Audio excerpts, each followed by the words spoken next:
పిల్లలు తీసుకెళ్ళడానికైనా, పెద్దవాళ్ళు ఆఫీస్‌కి తీసుకెళ్ళడానికైనా సరే super healthy lunch box recipe చూద్దామండి. లంచ్ బాక్స్‌లోకే కాదు, ఎవరైనా ఇంటికి గెస్ట్‌లొచ్చినప్పుడు గానీ, ఇంట్లోకైనా సరే సూపర్ టేస్టీగా ఉంటుంది. ఈ ఘీ రైస్ తయారు చేయడానికి ముందుగా బాస్మతి రైస్‌ని ఒక అరగంట ముందు నానబెట్టుకొని ఉంచుకోవాలి. ఇప్పుడు స్టవ్ ఆన్ చేసుకొని ఒక కడాయి పెట్టుకుని ఒక 2 టేబుల్ స్పూన్ల వరకు నెయ్యి వేసుకుని కొన్ని బిర్యానీ దినుసులు వేసుకోవాలి. వీడియోలో చూపిస్తున్న దినుసులు వేసుకుంటే సరిపోతుంది. ఎక్కువ వేసుకోనక్కర్లేదు. తర్వాత అవి కొంచెం వేగిన తర్వాత సన్నగా కట్ చేసుకున్న ఒక ఉల్లిపాయ వేసి వేయించుకోవాలి. కొంచెం మెత్తబడిన తర్వాత ఒక 2 టమాటాలు వేసుకోవాలి. అవి కూడా సగం వరకు మగ్గిన తర్వాత ఒక అర టేబుల్ స్పూన్ వరకు అల్లం వెల్లుల్లి పేస్ట్ వేసుకోవాలి. అది కూడా పచ్చివాసన పోయిన తర్వాత మనం బియ్యం ఏ గ్లాస్తో తీసుకున్నామో అదే గ్లాస్ తోటి వాటర్ తీసుకుని వేసుకోవాలి.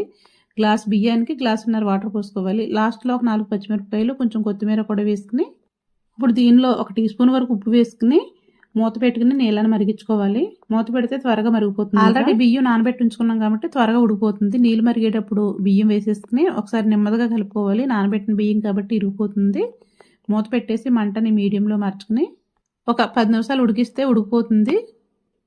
స్టవ్ వేపేసిన తర్వాత వెంటనే తీయకుండా ఒక 5 నిమిషాలు ఆగి తీస్తే కనుక రైస్ ఇలా పొడి పొడిగా వస్తుంది. లాస్ట్లో నేతిలో వేయించిన కొంచెం జీడిపప్పు వేసుకుంటే ఇంకా టేస్టీగా ఉంటుంది.